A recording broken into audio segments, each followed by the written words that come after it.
17. Sarin entrou no salão de baile do palácio com uma grande bolsa preta no ombro. Várias mulheres lá dentro ficaram boquiabertas. O que foi? Ela perguntou. São suas roupas, querida, Dara finalmente respondeu. Essas mulheres não estão acostumadas com essas coisas. Parecem roupas de homens. Zidane exclamou, o queixo duplo balançando em indignação. Sarin olhou surpresa para o macacão cinza que usava.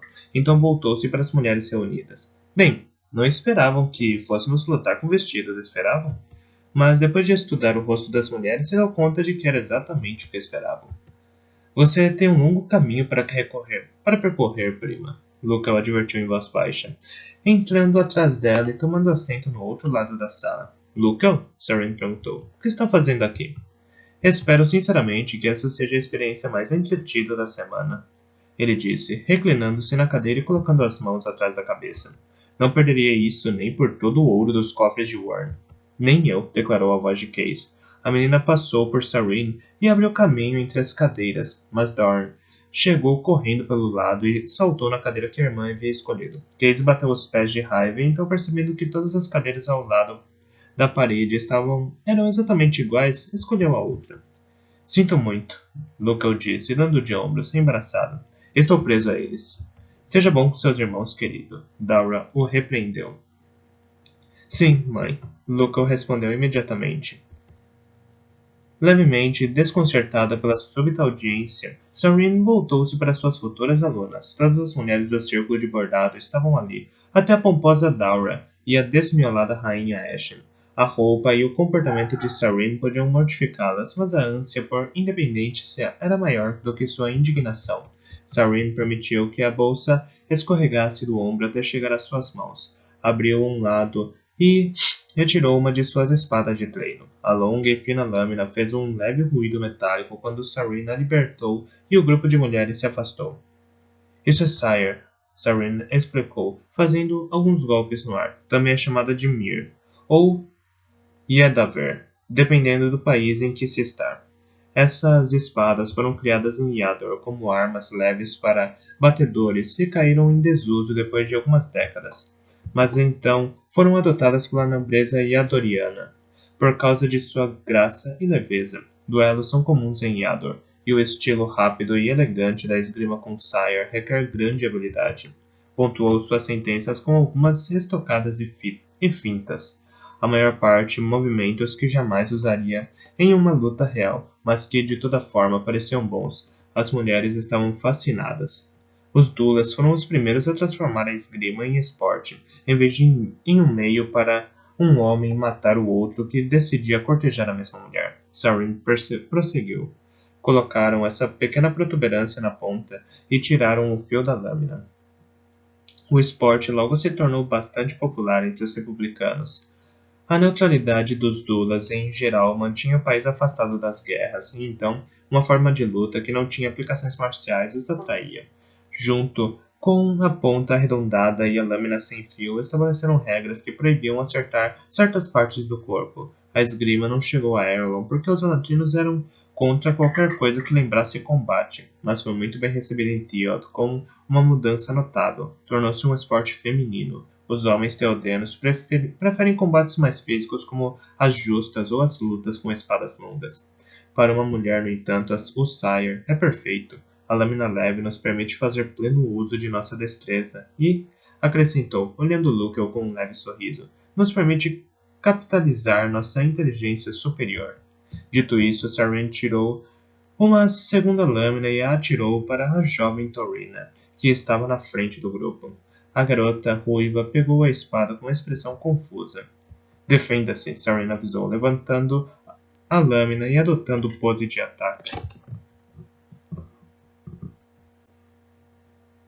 Torina pegou Sire desajeitadamente, tentando imitar a postura de Sarin.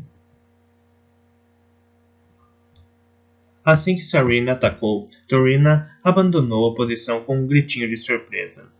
Brandindo Sire com ambas as mãos, Sarin arrebatou facilmente a espada da garota e posicionou a ponta da espada entre os seios da oponente. Você está morta, Sarin informou. A esgrima não depende de força, requer habilidade e precisão.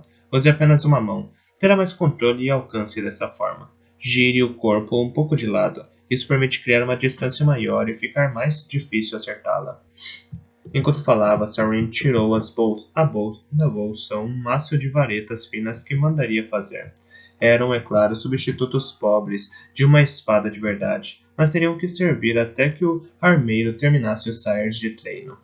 Depois que cada mulher recebeu sua arma, Sarin começou a ensiná-las a atacar. Foi uma tarefa difícil, muito mais difícil do que Sarin esperava. Considerava-se uma espadachim decente, mas nunca lhe ocorrera que ter o conhecimento era inteiramente diferente do que transmitir o conhecimento para os demais. As mulheres pareciam descobrir modos de segurar suas armas que Sarin teria imaginado serem fisicamente impossíveis. Atacavam de modo selvagem, se assustavam com as lâminas que iam e vinham e tropeçavam nos vestidos. Depois de um tempo, Sarin deixou-as praticando estocadas. Não confiava em colocar uma lutando contra a outra até que tivessem as máscaras e as roupas adequadas. E se sentou ao lado de Luca com um suspiro. Trabalho exaustivo, prima? Ele perguntou, obviamente apreciando a visão de sua mãe tentando manejar uma espada com um vestido. Você não tem ideia, Sarin disse, secando a testa. Tem certeza de que não quer experimentar? Luca levantou as mãos. Posso ser extravagante de vez em quando, prima, mas não sou estúpido. O rei Iadon colocaria na lista negra qualquer homem que participasse dessa atividade supostamente degradante. Não está de bem com o rei. Não tem problema se você é Eondel, mas não sou mais do que um simples mercador. Não posso me permitir a inimizade real. Tenho certeza disso, Sarin disse, observando as mulheres tentando dominar seus movimentos. Acho que não ensinei muito bem. Melhor do que eu teria feito, Luca disse, dando de ombros. Eu teria feito melhor. Casey informou de sua cadeira. A garotinha estava obviamente ficando entediada com os movimentos repetitivos. Ah, sério? Luca disse, secamente. É claro. Ela não as ensinou a contra-atacar, nem a forma adequada, e nem mesmo se incomodou em lhes explicar as regras dos torneios. Sarin levantou uma sobrancelha. Você entende de esgrima? Li um livro sobre isso, Casey disse alegremente. Então esticou o braço para dar um tapa na mão de Dorn, que a cutucava com uma vareta que tinha tirado da pilha de Sarin. O mais triste é que provavelmente é verdade, Luca disse com um suspiro, só para tentar impressionar você. Acho que Casey é a garotinha mais inteligente que já conheci, Sarin confessou. Luca deu de ombros. É esperta, mas não deixe que a impressione muito. Ainda é só uma criança. Pode ter o conhecimento de uma mulher, mas ainda reage como uma menininha. Ainda me parece surpreendente, disse Sarin, vendo as duas crianças brincarem. Ah, isso ela é, Luca concordou. Casey só precisa de boas horas para devorar um livro, e sua habilidade para aprender idiomas é incrível. Tenho pena de Dorn de vez em quando. Ele faz o melhor possível, mas acho que se sente inferior. Casey pode ser muito dominante, se não notou. Mas, espertos ou não, ainda são crianças, e ainda dá um trabalhão cuidar deles. Sarin observou as crianças brincando. Casey, depois de roubar a vareta do irmão, o perseguia pela sala, dando estocadas e fazendo movimentos que imitavam os métodos que Sarin ensinara. Enquanto os observava, seus olhos pousaram na porta. Estava aberta e duas figuras observavam o treino das mulheres. As senhoras ficaram em silêncio quando Lord Eondel e Lord Shudden, percebendo que tinham sido notados, entraram na sala. Os dois homens, ainda que de idades muito diferentes, eram sabidamente bons amigos. Ambos eram de certo modo forasteiros em Arelon. Shudden, um estrangeiro de pele escura, e Eondel, um ex-soldado cuja simples presença parecia ofender. Se a presença de Eondel era desagradável para as mulheres, a de Shudden era mais do que bem-vinda. Uma onda de rubor percorreu as esgrimistas quando perceberam que o belo indonês as observava. Várias das moças mais jovens agarraram os braços das amigas, sussurrando, excitadas. O próprio Shudden corou com a atenção. Eondel, no entanto, ignorou as reações das mulheres. Caminhou entre as pretensas esgrimistas com um ar pensativo. Finalmente, pegou uma vareta, se colocou em posição de esgrima e começou uma série de estocadas e desvios. Depois de experimentar a arma, assentiu para si mesmo, deixou-a de lado e se aproximou de uma das mulheres. Segure a madeira assim, instruiu, posicionando-lhe os dedos. Estava segurando com força demais e perdia a flexibilidade. Agora, coloque o polegar na parte superior da empunhadura para mantê-la apontada na direção correta. Deu um passo para trás e ataque. A mulher Atara obedeceu. incomodada porque Eondel se atrevera a tocar em seu pulso. Seu ataque foi incrivelmente direto e bem dirigido, um fato que surpreendeu Étera mais do que a qualquer outro. Eondel se moveu entre o grupo, corrigindo cuidadosamente a postura, um modo de segurar a espada e os movimentos. Deu atenção para uma mulher de cada vez, dando conselhos sobre os diferentes problemas individuais. Depois de alguns poucos minutos de instruções, os ataques das mulheres se tornaram mais focados e acurados do que Sarin jamais pensou ser possível. Eondel se afastou com expressão satisfeita. Espero não tê-la ofendido com minha intromissão, Vossa Alteza. Nem um pouco, meu senhor, Sarina segurou, ainda que sentisse uma pontada de ciúmes. Tinha que ser mulher o suficiente para reconhecer uma habilidade superior quando havia, disse a si mesmo. Você é obviamente talentosa, o homem mais velho disse, mas parece ter pouca experiência em treinar os demais. Sarina sentiu. Eondel era um comandante militar, provavelmente passara décadas instruindo novatos nas regras básicas da luta. Sabe bastante sobre esgrima, meu senhor. Isso me interessa, Eondel disse. E visitei Duladel em várias ocasiões. Os Dulas se recusam a reconhecer as habilidades de um homem na luta, a menos que ele saiba esgrima, não importa quantas batalhas tenha vencido. Sarina sentiu, levantando-se e recolhendo seus saias de treino. Quer lutar então, meu senhor? Ela perguntou sem cerimônia, testando uma das lâminas na mão. Eondel pareceu surpreso.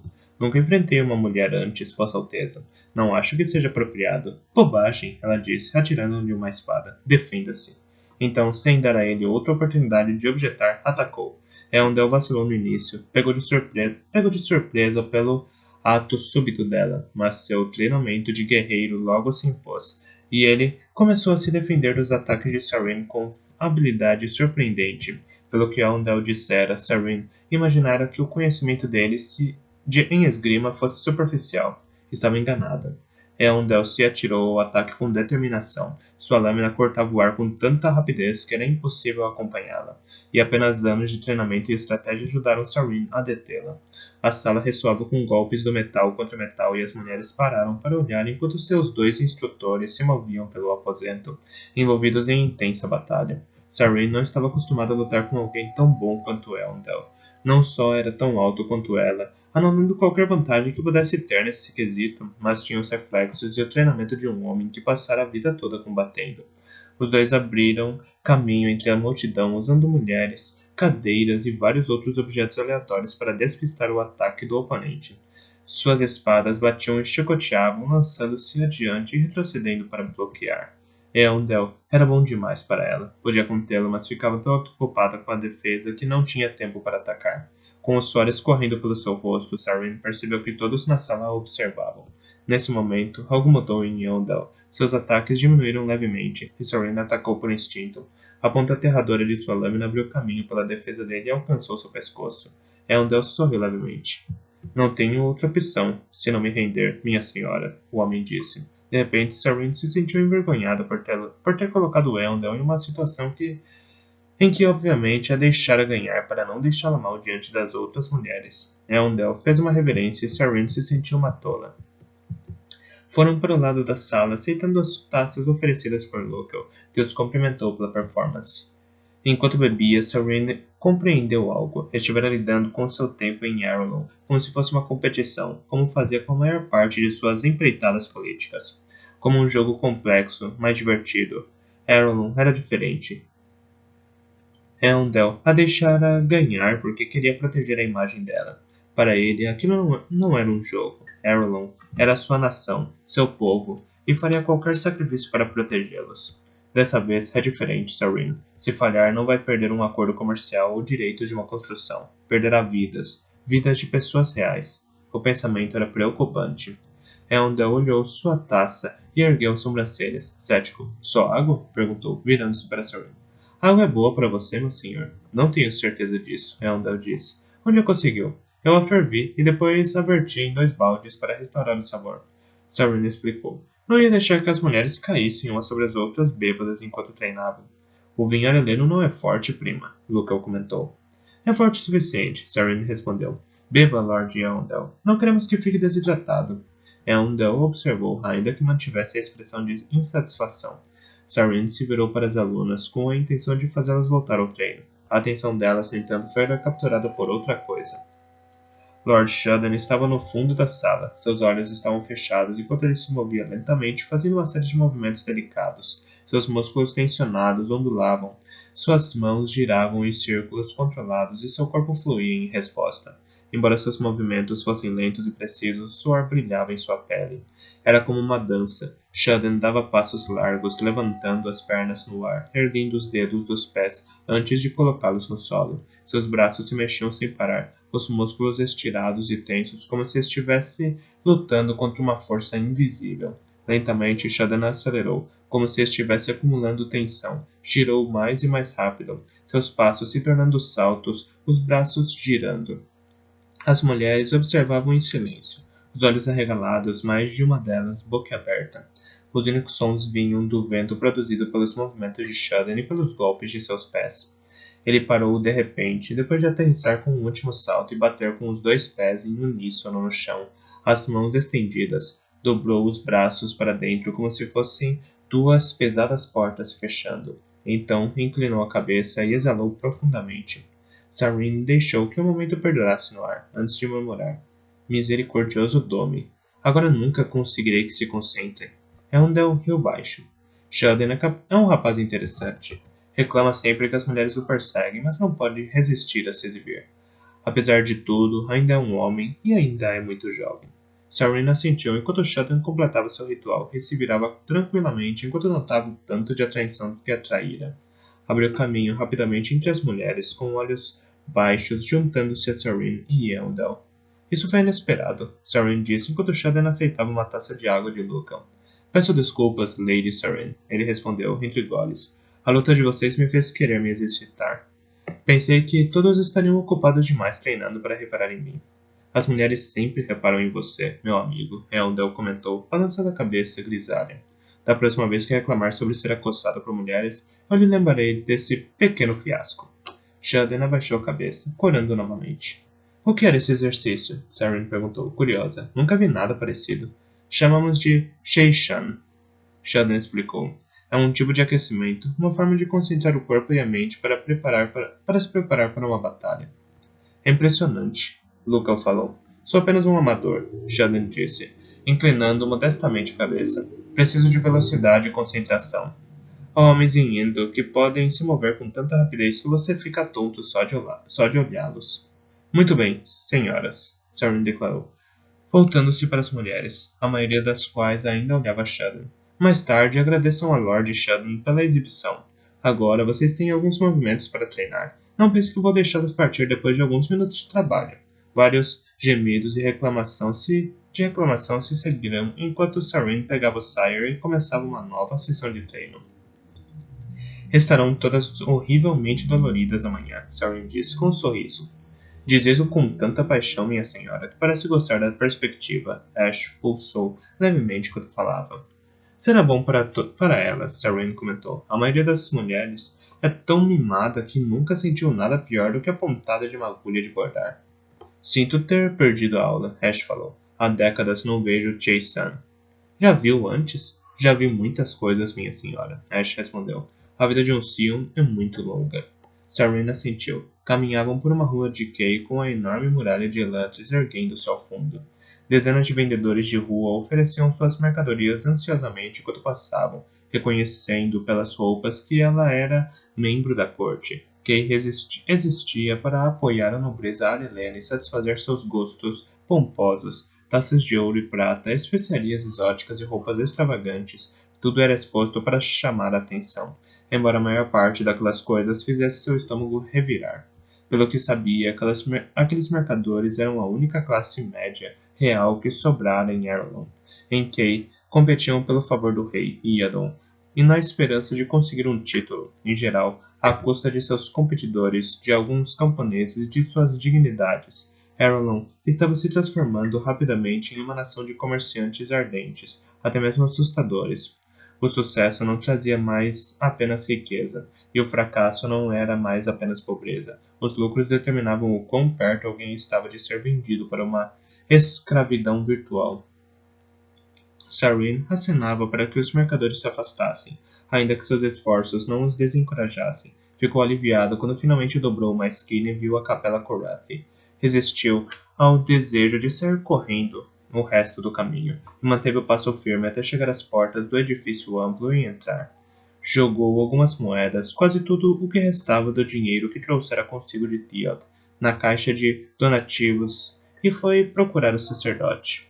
A capela pareceu confortável para Sarin, ao contrário das capelas Dorothy, que eram austeras e formais, com escudos, lanças e alguma tapeçaria ocasional nas paredes. As capelas Korathi eram mais descontraídas. Alguns acolchoados estavam pendurados nas paredes, provavelmente doações de patronos antigos, e havia flores e plantas sob eles, seus brotos abrindo com o clima primaveril. O teto era baixo e plano, mas as janelas eram grandes e amplas o bastante para evitar que o edifício parecesse opressivo. Olá, filha. Uma voz veio da lateral da sala. Omin, o sacerdote, estava parado em uma das janelas, contemplando a cidade. Olá, Padre Omin, ela disse com uma reverência. Incômodo? É claro que não, filha, Omin falou, acenando para que se aproximasse. Venha. Como está? Senti sua falta no sermão da noite passada. Sinto muito, Padre Homem. Sarin lamentou, corando um pouco. Tive de ir a um baile. Ah, não se sinta culpada, filha. Os contatos sociais não devem ser subestimados, em especial quando se é novo na cidade. Sarin sorriu, andando entre os bancos para se juntar ao baixo sacerdote perto da janela. A pequena estatura dele não costumava ser notada. O homem construíra um palco na frente da capela, adequado ao seu tamanho, e, enquanto fazia seus sermões, era difícil distinguir sua altura. Parada ao lado do homem, no entanto, Sarin não podia deixar de notar que parecia imensa. Ele era terrivelmente baixo, mesmo para um areleno. O alto de sua cabeça mal alcançava o queixo dela. Está preocupada com alguma coisa, filha? O homem perguntou. Era quase totalmente careca e usava uma túnica larga presa na cintura por uma faixa branca. Além de seus surpreendentes olhos azuis, a única pincelada de cor em seu corpo era um pingente de jade Korathi que usava no pescoço, talhado com a forma do Aeon nome. Era um bom homem, algo que Sarin não podia dizer sobre todo mundo, nem mesmo sobre os sacerdotes. Havia vários deles em Theod que a enfureciam. O homem, no entanto, era pensativo e paternal, ainda que tivesse o irritante costume de se perder em pensamentos. Algumas vezes ficava tão distraído que minutos se passavam sem que ele percebesse que alguém estava esperando que falasse algo. Não tenho certeza sobre quem pode me ajudar, padre, Sarin falou. Tenho de fazer a prova de viuvez, mas ninguém me explicou o que é isso. Ah, Omi disse com um aceno de sua brilhante cabeça sem cabelos. Isso pode ser confuso para uma recém-chegada. Por que ninguém quer me explicar? É uma cerimônia semi-religiosa, reminiscência dos tempos antigos, quando os elantrinos governavam, Omin explicou. Qualquer coisa que envolva a cidade é um tabu em Arelon, especialmente para os fiéis.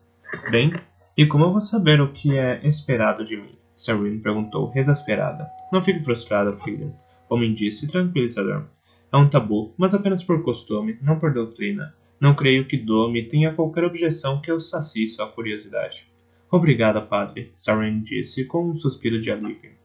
Já que seu marido morreu, o homem explicou, espera-se que mostre seu luto abertamente ou as pessoas pensarão que não o amava. Mas eu não o amava realmente, nem cheguei a conhecê-lo. Mesmo assim, seria adequado que você fizesse a prova, a severidade da prova de viuvez, uma expressão do quão importante a esposa considerava sua união, e do quanto respeitava seu marido. Ficar sem isso, mesmo para uma estrangeira, seria um mau sinal. Mas não era um ritual pagão? Não, na verdade, o homem disse, negando com a cabeça. Os elantrinos a iniciaram, mas não tinha nada a ver com a religião deles. Era simplesmente um ato de gentileza que se desenvolveu em uma tradição digna e benevolente. Sarin ergueu as sobrancelhas. Sinceramente, estou surpresa em ouvi-lo falar só assim dos elantrinos, padre. Os olhos de homem cintilaram. Só porque os Artes Dorothy odeiam os elantrinos, não quer dizer que Domi também o faça, filha. Não acredito que fossem deuses, e muitos deles tinham uma opinião exagerada de sua própria majestade. Mas eu tinha vários amigos entre eles. A Child levou tantos homens bons quanto maus, egoístas e desprendidos. Alguns dos homens mais nobres que conheci viviam naquela cidade. Lamentei muito o que aconteceu com eles. Sarin fez uma pausa. Foi Domi, padre? Ele os amaldiçoou, como dizem? Tudo acontece segundo a vontade de Domi, filha, o homem respondeu. Mas não acho que maldição seja a palavra certa. Algumas vezes Domi acha adequado enviar desastres para o mundo. Outras vezes dá doenças mortais às crianças mais inocentes. Não são maldições piores do que aconteceu com Elantris. É só o jeito que o mundo funciona. Todas as coisas devem progredir, e o progresso sempre é um avanço constante. Algumas vezes precisamos cair, outras nos erguemos. Alguns devem ser feridos, enquanto outros têm sorte, pois esse é o único jeito de aprendermos a confiar uns nos outros. Quando um é abençoado, é seu privilégio ajudar aqueles cujas vidas não são fáceis. A unidade vem do esforço, filha. Sarin fez uma pausa. Então não acha que os Elantrinos ou o que sobra deles sejam demônios? Svarks, como os jordânicos os chamam? O homem perguntou, divertido. Não. Embora tenha ouvido que é o que o novo Bjorn prega.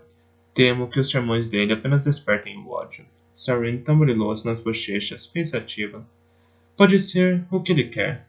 O que conseguiria com isso? Não sei, Sarin admitiu. O homem balançou a cabeça novamente. Não posso acreditar que qualquer seguidor de Deus, nem mesmo Bjorn, faça uma coisa dessas.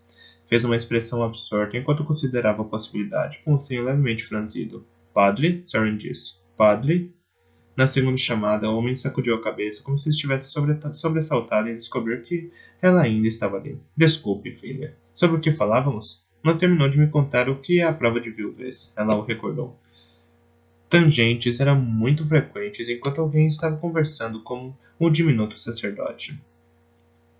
Ah, sim, a prova de viuvez. Dito de modo simples, filha, espera-se que faça algo a favor do país. Quanto mais amar seu marido e mais desolada estiver, mais extravagante será sua prova. A maioria das mulheres dá comida ou roupa aos camponeses. Quanto mais pessoal for seu envolvimento, melhor impressão causará. A prova é um modo de servir em meio de fazer a humildade ser exaltada. Mas onde tirarei o dinheiro para isso? Serena, ainda não decidida, como pedir ao seu novo pai um estipêndio. Dinheiro? O homem perguntou, surpreso. Você é uma das pessoas mais ricas de Elrond, não sabia disso? O quê? Você herdou as posses do príncipe Raldan, filha, o homem explicou. Ele era um homem muito rico. Seu pai se assegurou disso. Sob o governo do rei Iadon, não era bom que um príncipe herdeiro fosse menos rico do que um duque. Pelo mesmo motivo, seria uma fonte de extremo embaraço para ele se sua nora não fosse fabulosamente rica. Tudo que precisa fazer é falar com o tesoureiro real, e estou certo de que ele cuidará de você. Obrigada, padre, Sarin disse, dando um abraço afetuoso no homenzinho. Tenho trabalho a fazer. Suas visitas são bem-vindas, filha, o homem falou, olhando para a cidade com um olhar pensativo. Estou aqui para isso. Mesmo assim, Sarin se deu conta de que logo depois de fazer o comentário, ele já havia se esquecido da presença dela, viajando mais uma vez pelas longas estradas de sua mente. Ash esperava do lado de fora, flutuando perto da porta com sua paciência característica. Não entendo por que está tão preocupado, Sarin. Não entendo por que está tão preocupado, Sarin disse para ele. O homem gostava dos Elantrinos. Não teria objeções que você entrasse na capela dele.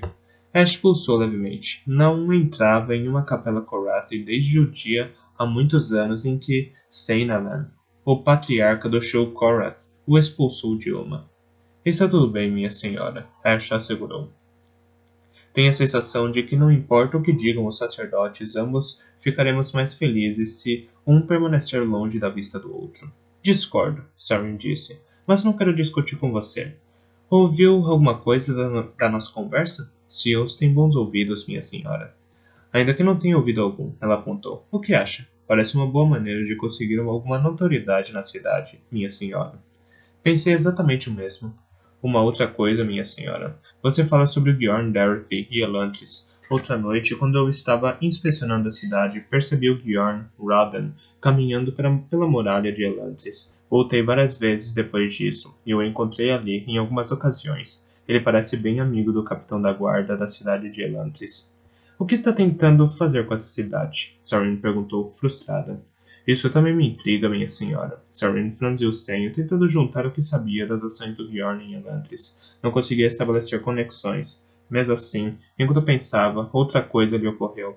Talvez pudesse resolver um de seus outros problemas e a inconveniência do Bjorn ao mesmo tempo. Talvez eu não precise saber o que ele está fazendo para impedi-lo, ela disse. Isso certamente ajudaria, minha senhora. Não podemos contar com esse luxo, mas sabemos de uma coisa. Se o Bjorn quer que o povo odeie os elantrinos, é meu trabalho garantir que ocorra o contrário. Ash fez uma pausa. O que está planejando, minha senhora? Você verá, ela disse com um sorriso. Mas primeiro, vamos voltar para os meus aposentos. Faz tempo que quero conversar com meu pai. Anne, fico feliz que tenha chamado. Estava preocupado com você. A cabeça brilhante de Eventil flutuava diante dela. Você poderia ter me procurado a qualquer momento, pai, Sarin disse.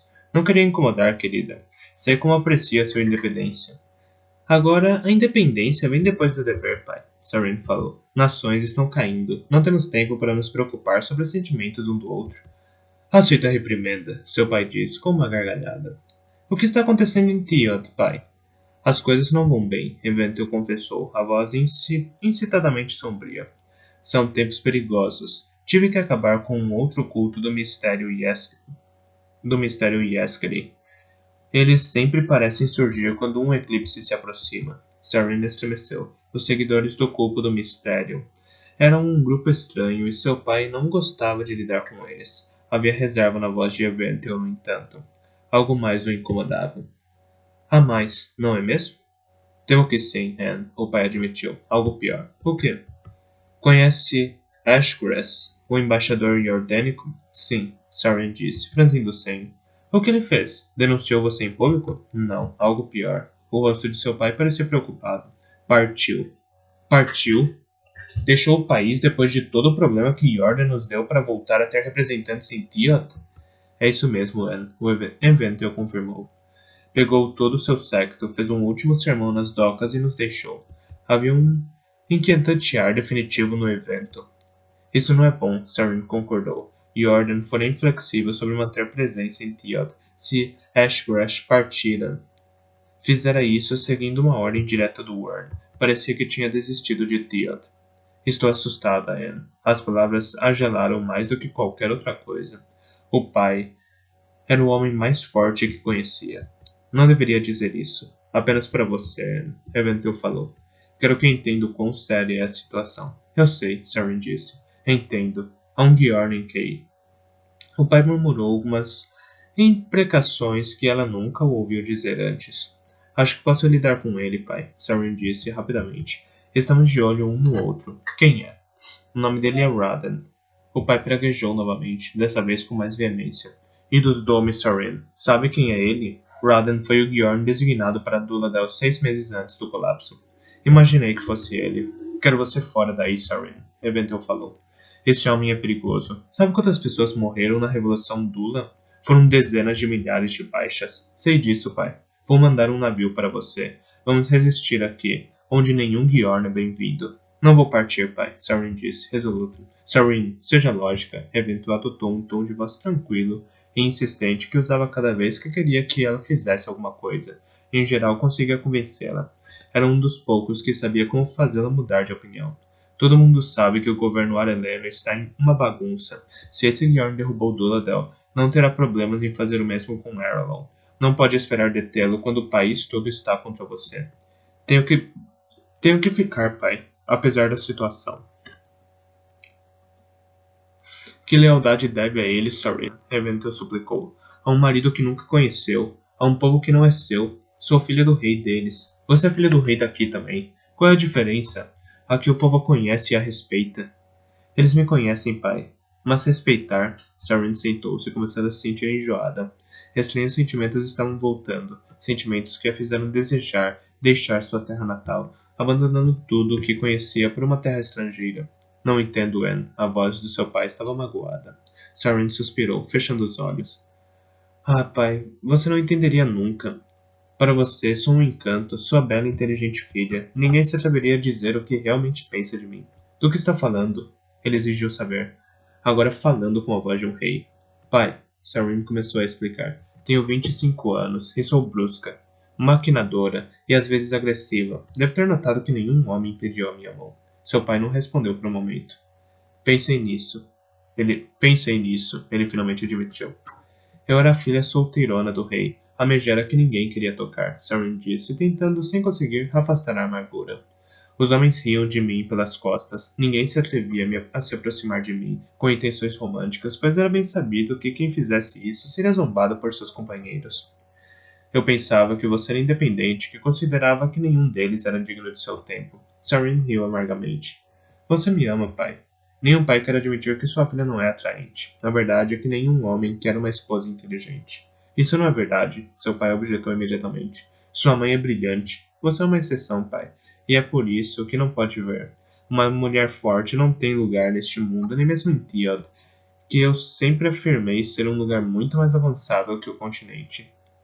Mas na realidade não é tão diferente, pai. Dizem que dão mais liberdade às mulheres, mas ainda há a impressão de que a liberdade era deles para ser dada, em primeiro lugar. Em Theod sou uma filha solteira, aqui em Erlon sou uma esposa viúva. Há uma diferença enorme. Por mais que ame Theod, teria que viver com o conhecimento constante de que ninguém me quer. Aqui, pelo menos, posso tentar me convencer de que alguém queria me ter, mesmo que por razões políticas. Podemos encontrar uma pessoa. Não acho, pai, Sarin disse, balançando a cabeça e sentando-se em sua cadeira. Agora que Tyrion tem filhos, nenhum marido meu acabaria no trono, que é a única razão pela qual alguém em Theod consideraria a hipótese de se casar comigo. Ninguém sob o domínio Dorothy se casaria com uma Theodena. Assim, só sobra Erlon, onde meu contrato nupcial me proíbe de casar novamente. Não há ninguém para mim agora, pai. O melhor que posso fazer é aproveitar minha situação aqui. Pelo menos posso conseguir um certo respeito em Erlon, sem ter que me preocupar em como meus atos afetariam minhas futuras possibilidades matrimoniais. Eu entendo, seu pai disse. Ela podia sentir a insatisfação na voz dele. Pai, preciso lembrá-lo que não deve se preocupar comigo? Ela perguntou. Temos problemas muito maiores com os quais lidar. Não posso deixar de me preocupar com você. Vara de leque. É minha única filha. Sarin balançou a cabeça, determinada a mudar de assunto antes de começar a chorar. De repente, muito envergonhada por destruir a visão idílica que ele tinha dela, Sarin procurou algo para dizer que desviasse a conversa. Tio Ken está em Kay. Está aqui em Kay. Isso bastou. Ela o ouviu inspirar no outro lado da ligação do ciano. Não mencione o nome dele, Ian. Mas, não. Sarin suspirou. Tudo bem, então. Me fale sobre Jordan em vez disso.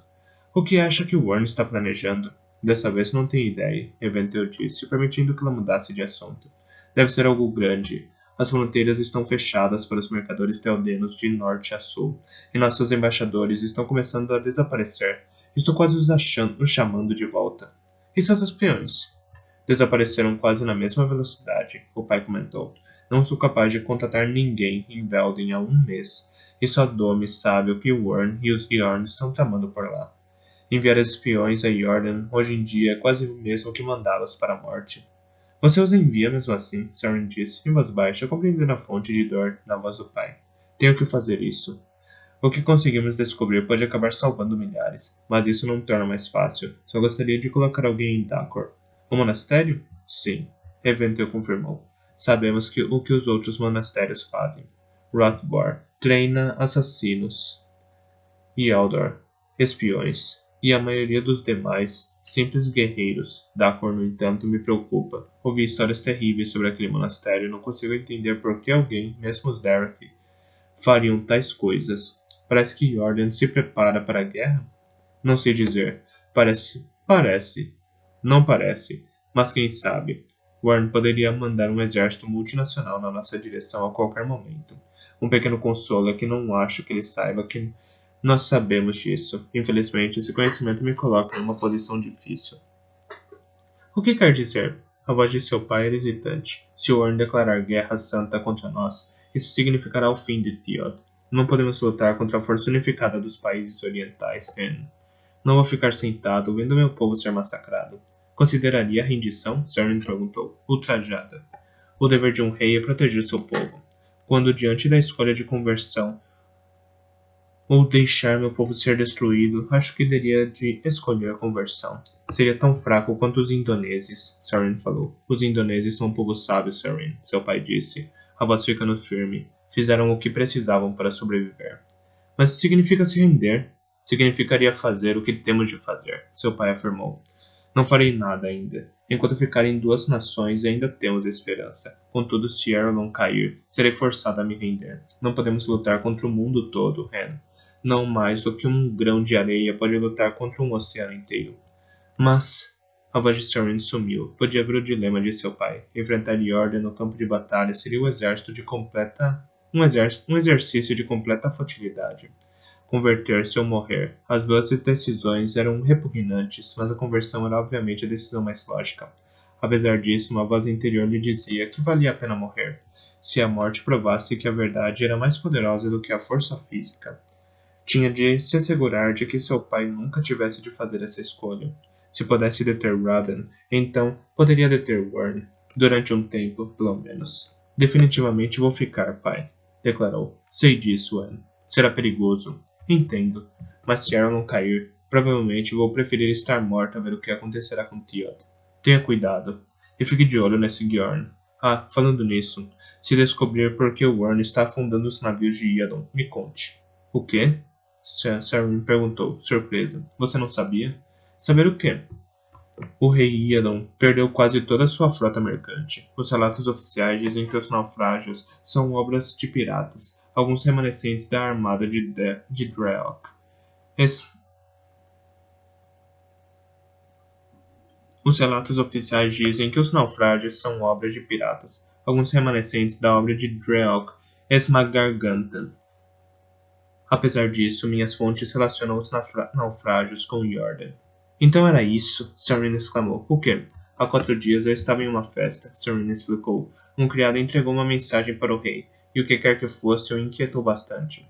Foi mais ou menos nesse período, seu pai disse. Fiquei sabendo há 2 dias. Por que o Wern afundaria inofensivos barcos mercantes? Sarin perguntou. A menos que, Hidosdome, se o rei perder sua fonte de renda, correrá o risco de perder seu trono. É verdade toda essa bobagem de que a posição real está relacionada com o dinheiro? Pura verdade, Sarin confirmou. Iadon tira os títulos de uma família que não consegue manter suas entradas de renda. Se ele perder sua fonte de riqueza, isso destruiria a base de seu governo. Radan poderia substituí-lo por alguém. Por um homem mais disposto a aceitar o Shu'Dareth e que não se incomodasse em iniciar uma revolução. Parece infactível.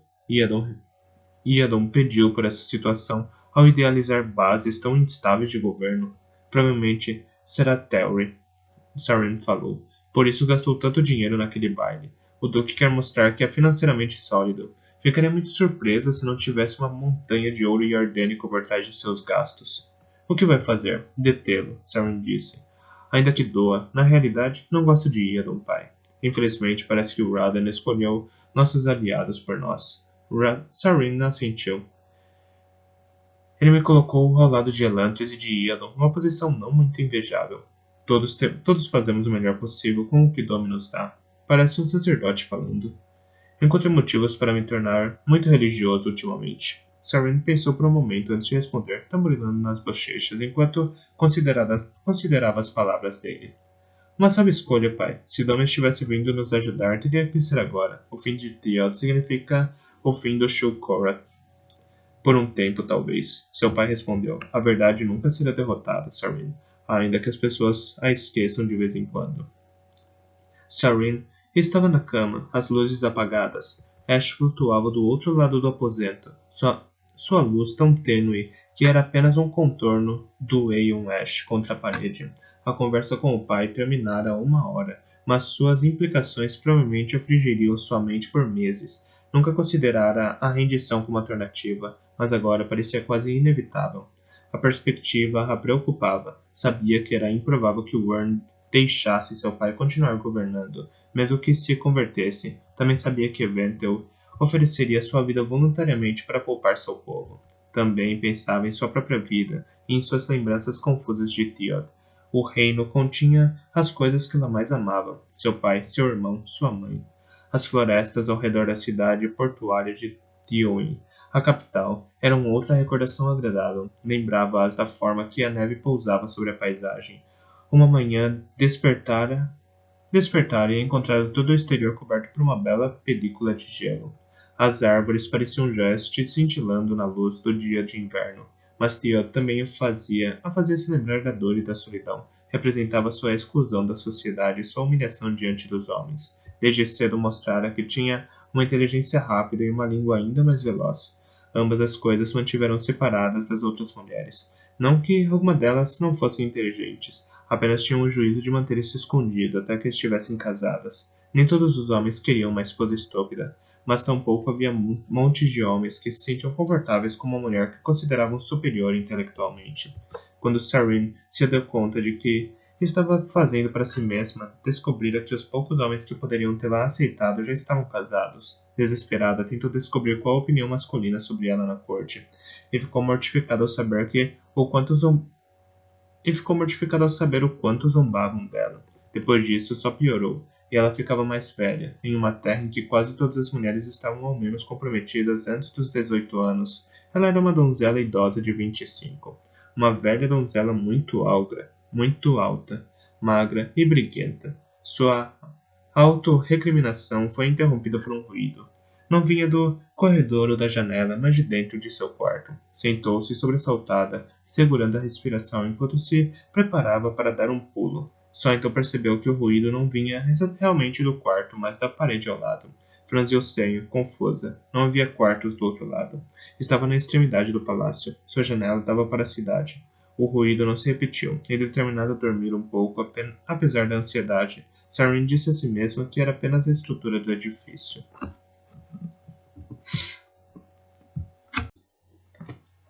18.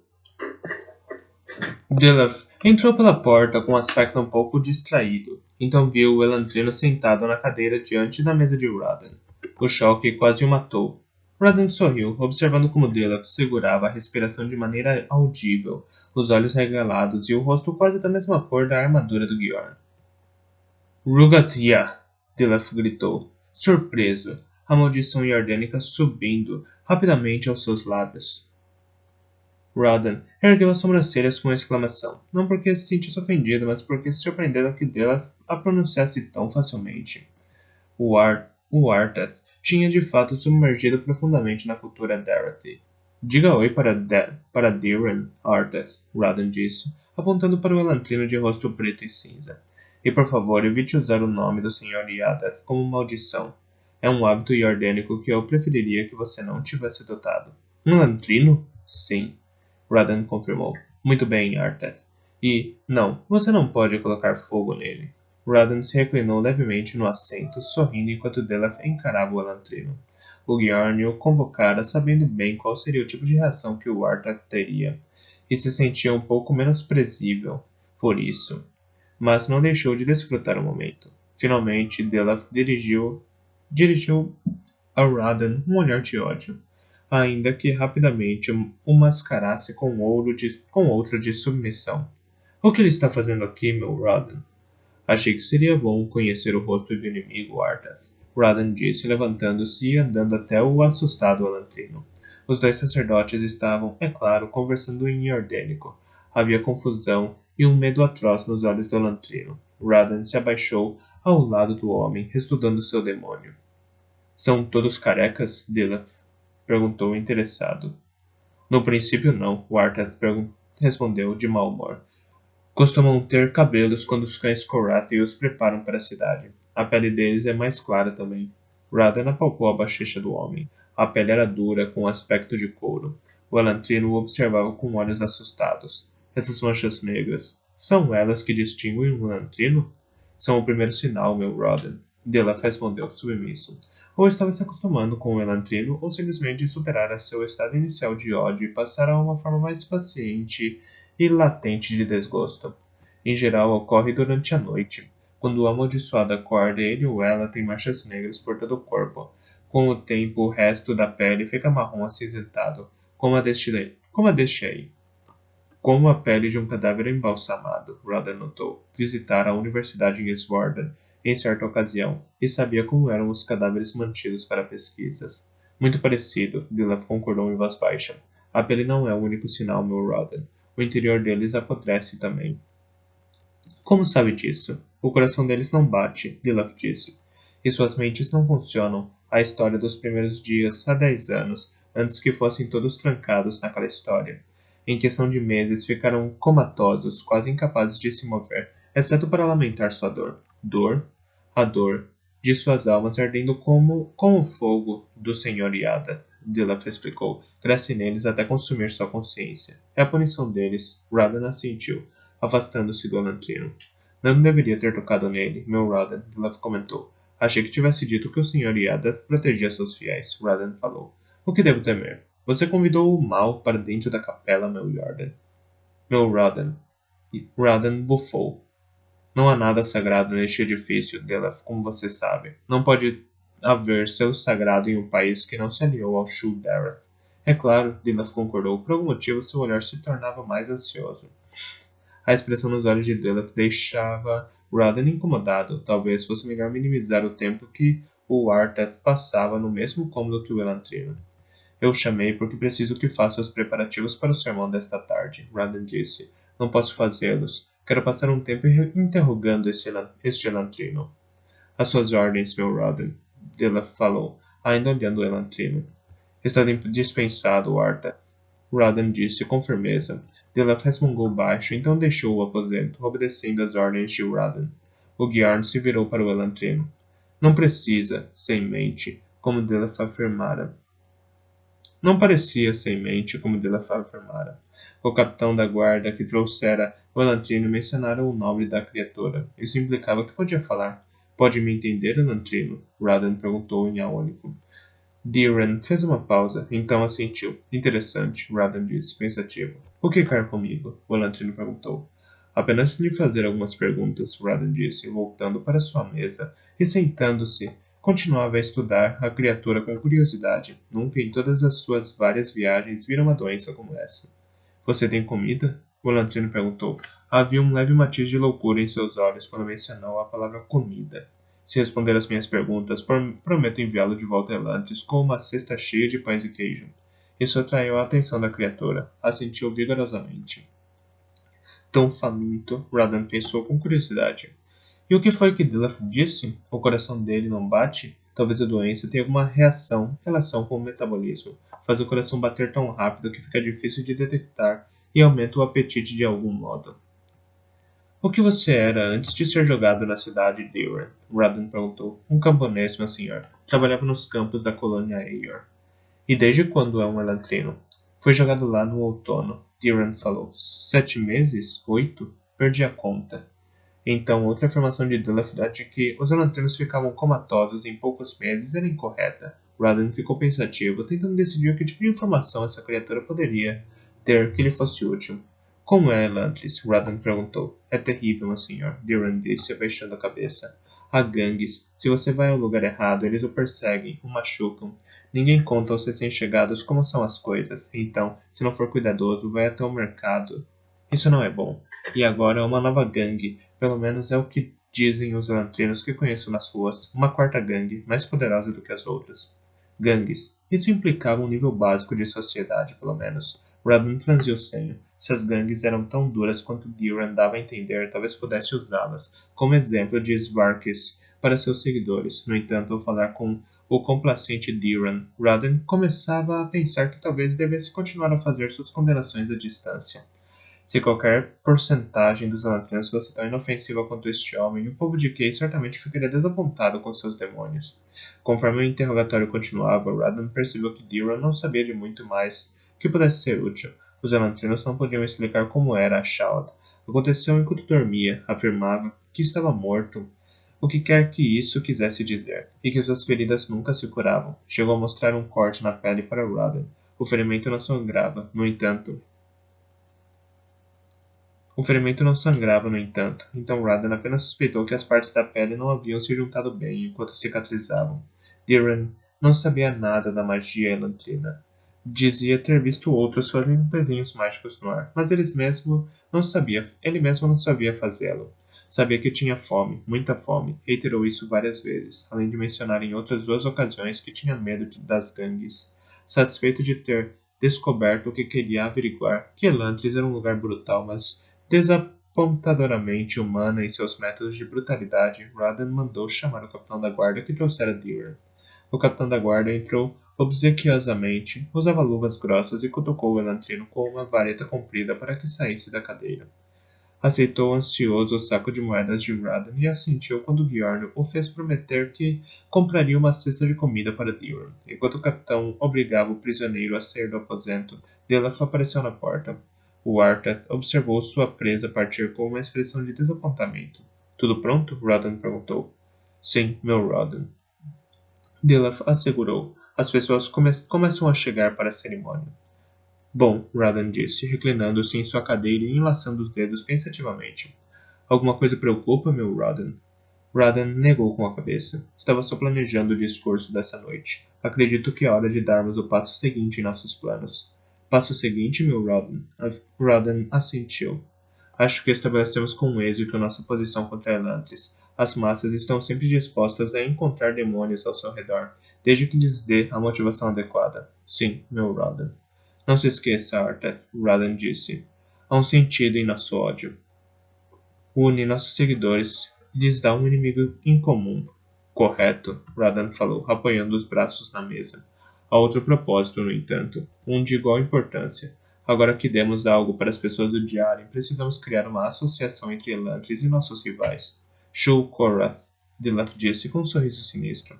Correto novamente. Os sacerdotes Korathi são o que preparam os novos elantrinos. São a motivação por trás da misericórdia com a qual este país trata seus deuses caídos. Se damos a entender que a tolerância Korathi converte seus sacerdotes em simpatizantes, a repulsa das pessoas por Elantris se estenderá ao Shul Korath.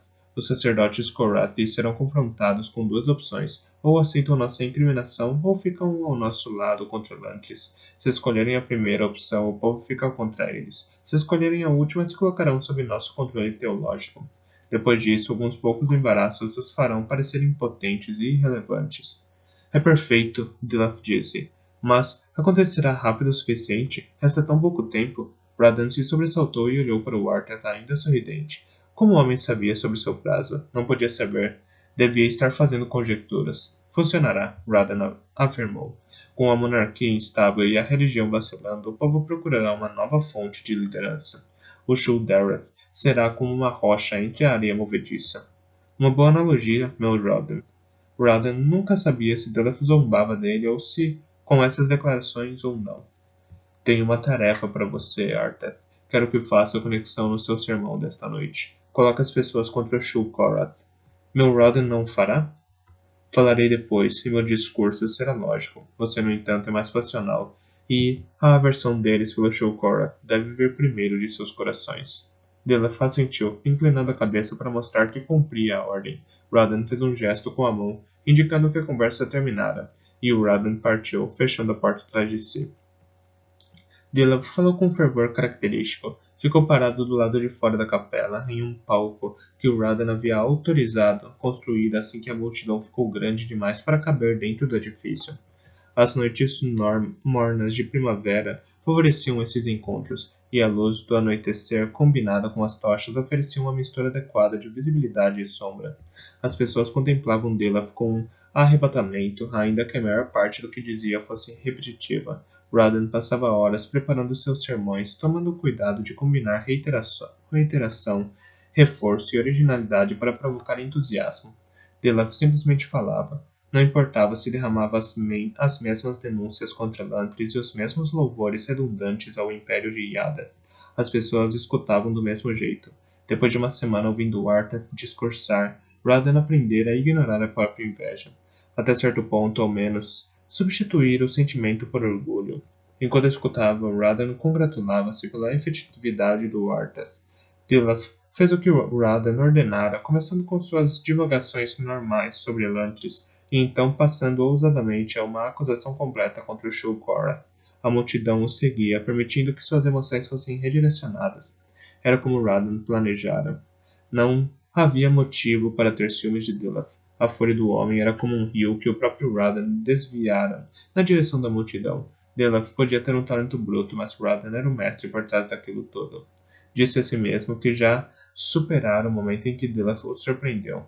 O sermão progredia bem, a fúria de Dilaf era descarregada sobre a multidão, repudiando tudo o que fosse Korathi. Mas então a maré mudou quando Dilaf voltou sua atenção novamente para Elantris. Radan não viu nada demais no princípio.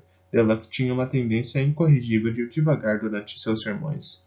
E agora, contemplem, Delaf repentinamente ordenou. Contemplem os Varkes. Olhem em seus olhos e deem forma ao seu ódio. Alimentem o ultraje a Yadath, que queima dentro de todos vocês. Radan se sentiu gelar. Delaf gesticulou para o extremo do palco, onde um par de tochas repentinamente começaram a queimar. Diran, o elantrino, estava amarrado em um poste. A cabeça baixa. Havia cortes em seu rosto que não estavam ali antes. Contemplem o inimigo, Delaf gritou. Olhem, vejam. Ele não sangra. Nenhum sangue corre em suas veias, e nenhum coração bate em seu peito. O filósofo Groundcast não disse que se pode julgar a igualdade de todos os homens pela unidade comum de sangue? Mas e aqueles que não têm sangue? Do que devemos chamá-lo? Demônio! Um membro da multidão gritou. Diabo! Svarkes! Delaf exclamou. A multidão se enfureceu, cada qual gritando sua própria acusação contra o miserável alvo.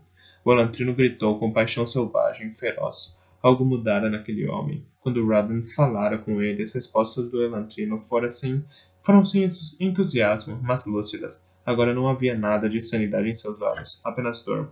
O som da voz da criatura chegou até Radan por cima da fúria da congregação. Me destruam, o elantrino implorava. Acabem com a dor. Me destruam. A voz tirou Radan de seu estupor. Percebeu uma coisa de imediato. Não podia permitir que Delaf assassinasse o elantrino em público. Podia haver a audiência de Delaf se convertendo em turba, queimando o elantrino em um ímpeto de paixão coletiva. Isso destruiria tudo, e Adam nunca permitiria algo tão violento quanto uma execução pública, mesmo que a vítima fosse um elantrino.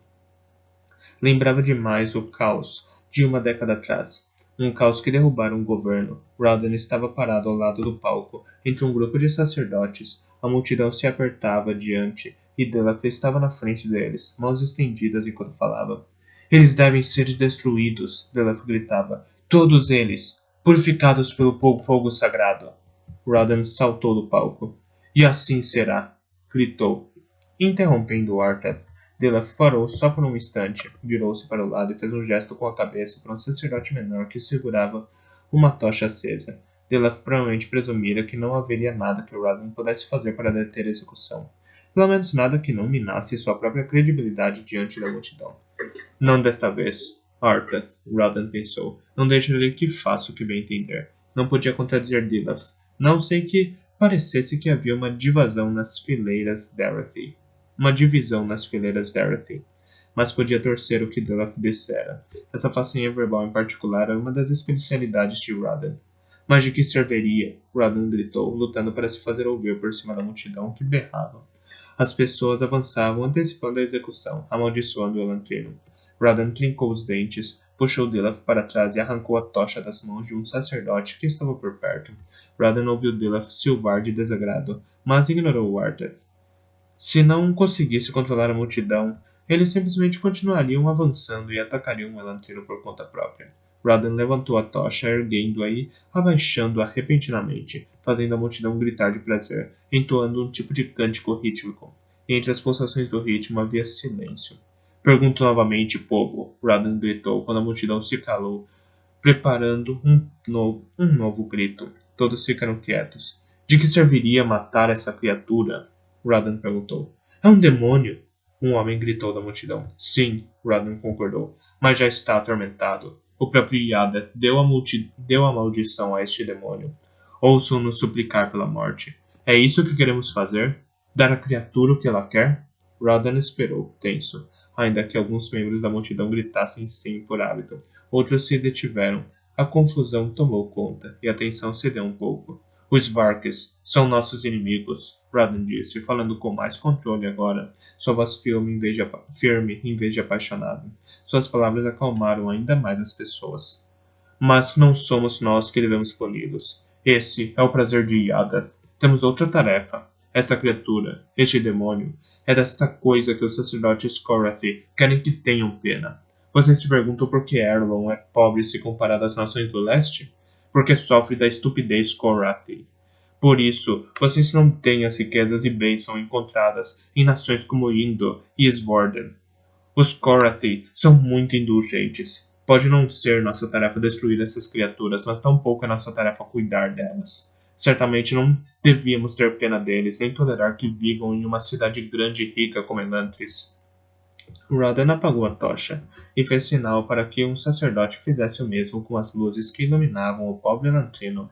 Quando essas tochas se apagassem e o Elantrino desapareceu, Quando essas tochas se apagaram e o Elantrino desapareceu de vista, a multidão começou a se acalmar.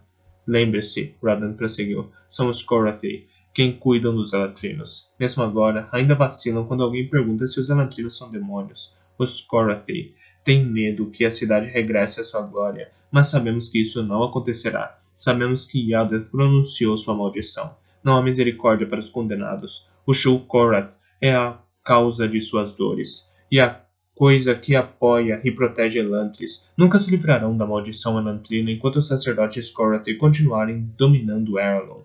Então, digo a vocês, vão, contem aos seus amigos o que aprenderam, e incentivem-nos a abandonar as heresias Korath. Houve silêncio. Então as pessoas começaram a gritar em concordância. A insatisfação delas fora transferida com êxito. Radan as observou com cuidado enquanto exclamavam em aprovação e então começaram a se dispersar. O ódio vingativo da multidão havia quase desaparecido. Radan suspirou de alívio, mas haveria ataques à meia-noite contra os sacerdotes ou os templos Korath. O discurso de Dela fora muito disperso, muito rápido para causar danos duradouros. O desastre fora evitado. Radan se virou e olhou Dilaf. O Artat deixara o palco depois que Radan assumira o controle, e agora observava a multidão desaparecer com raiva petulante. Ele seria capaz de convertê-los em réplicas fanáticas de si mesmo, Radan pensou, só que a paixão deles queimaria rapidamente depois que o momento passasse. Precisavam de mais, precisavam de conhecimento, não só de histeria. Artat, Radan disse severamente, chamando a atenção de Dilaf. Precisamos conversar. O Artat segurou o olhar, então assentiu. O Elantrino gritava, pedindo a morte. Radan se virou para outro par de Artats, apontando para o Elantrino. Peguem a criatura e encontrem-me nos jardins.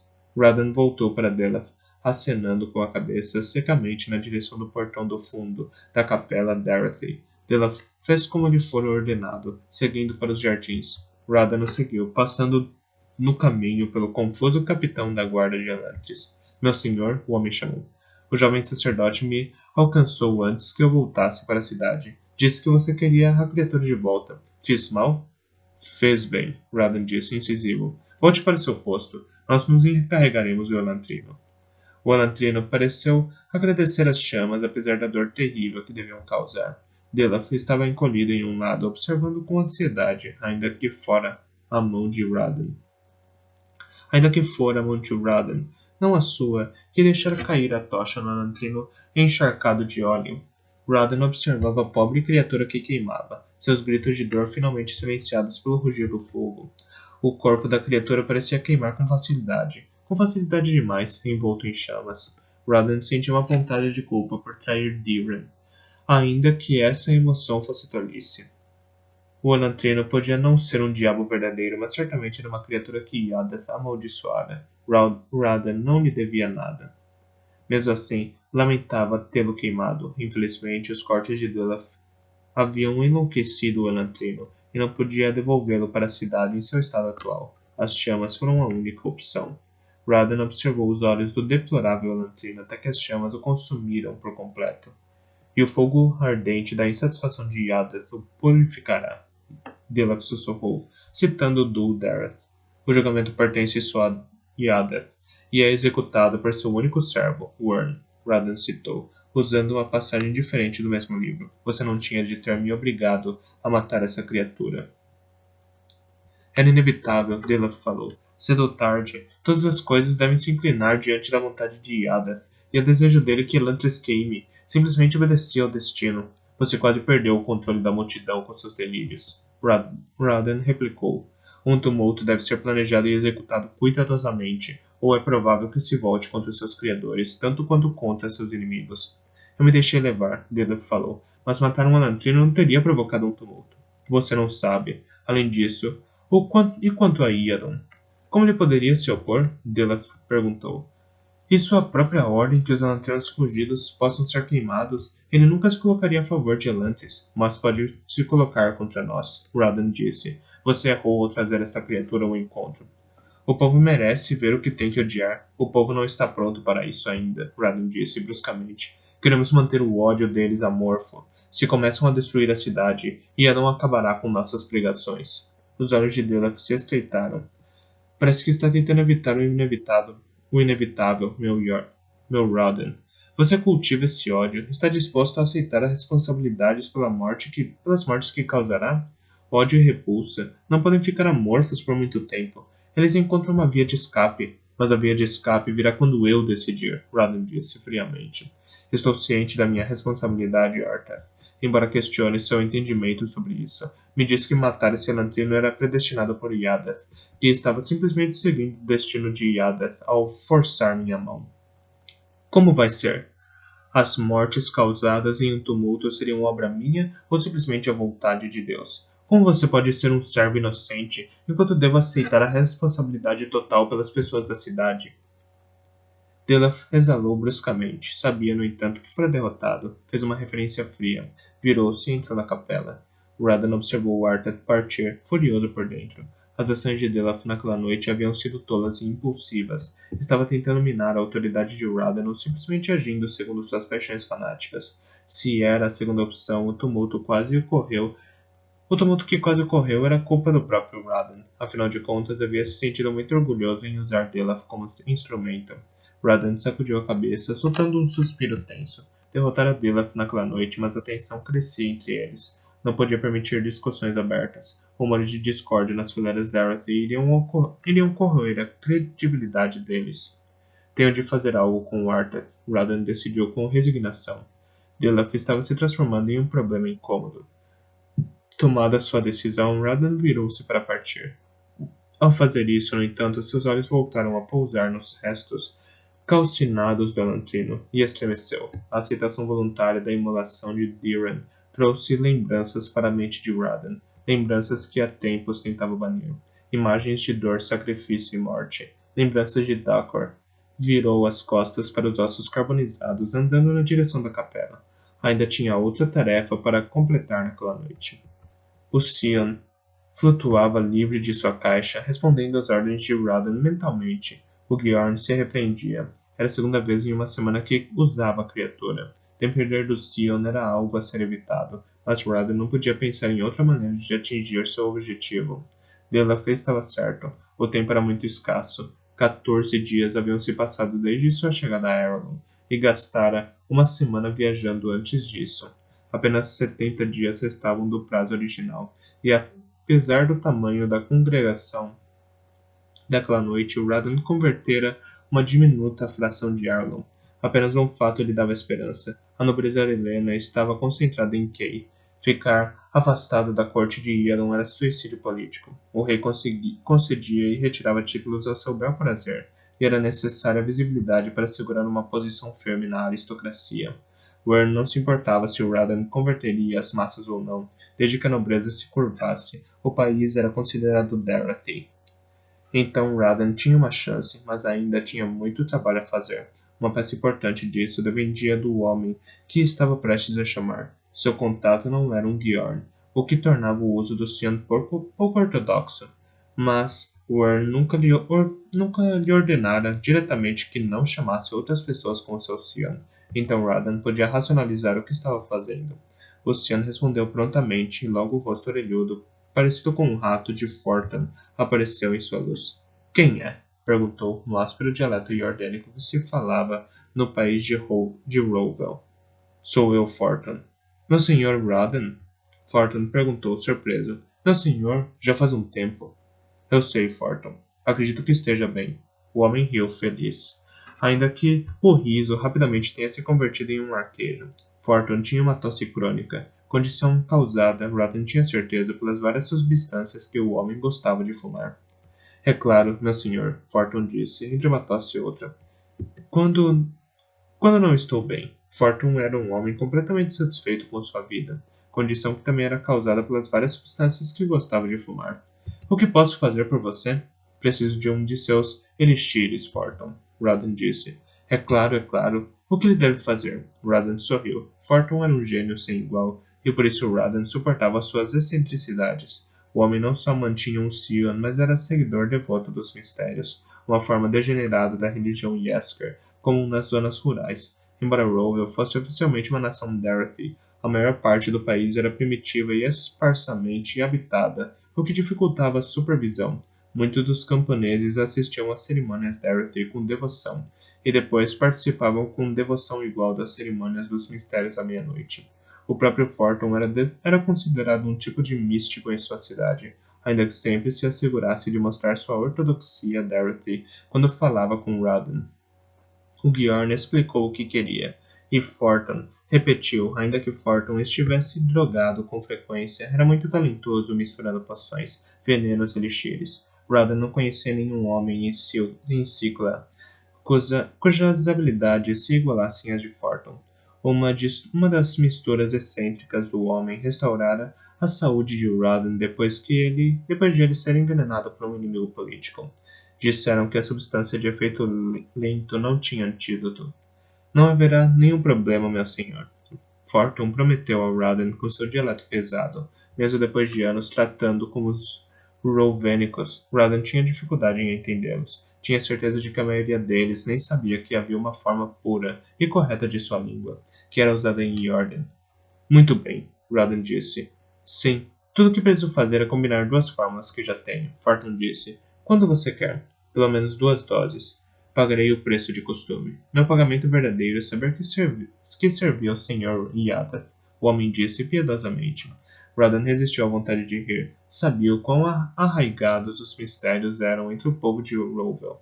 Era uma forma de adoração repugnante, uma combinação sincrética de uma dúzia de fés diferentes, com algumas aberrações, como sacrifícios, rituais e ritos de fertilidade, acrescentadas para torná-la mais atraente. Rowell, no entanto, era tarefa para outro dia.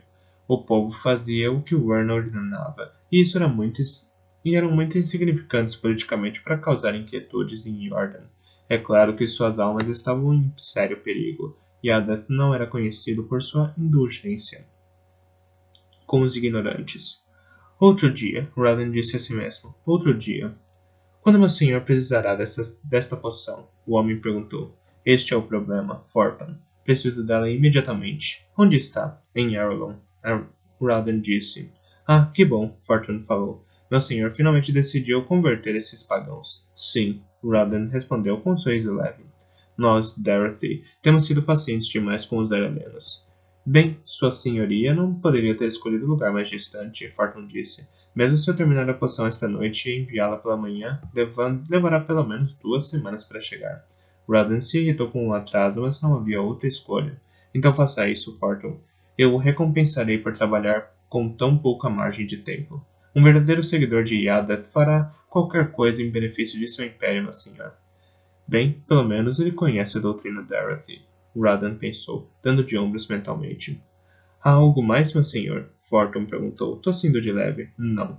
Comece a trabalhar e me envie as poções o mais rápido possível. Sim, meu senhor. Começarei imediatamente. Sinta-se livre para rezar por mim sempre que quiser. Radan franziu o senho. Tinha se esquecido dessa pequena imprecisão. Talvez o domínio de Forton sobre a doutrina Dorothy não fosse tão grande apesar de tudo.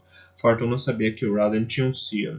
Simplesmente presumira que o Bjorn podia rezar para Yadath e que Deus direcionaria suas palavras através dos Scions, como se o Sr. Yadath fosse um funcionário dos Correios. Boa noite, Forton, Radan disse, dissimulando a insatisfação. Forton era um drogado, herege e hipócrita, mas ainda era um recurso de valor incalculável. Há muito, Radan chegara à conclusão de que se Yadath podia permitir que seus Bjorns se comunicassem usando os Scions, então certamente ele deixaria Radan usar homens como Forton. Afinal, Yadath criara todos os homens, incluindo os hereges.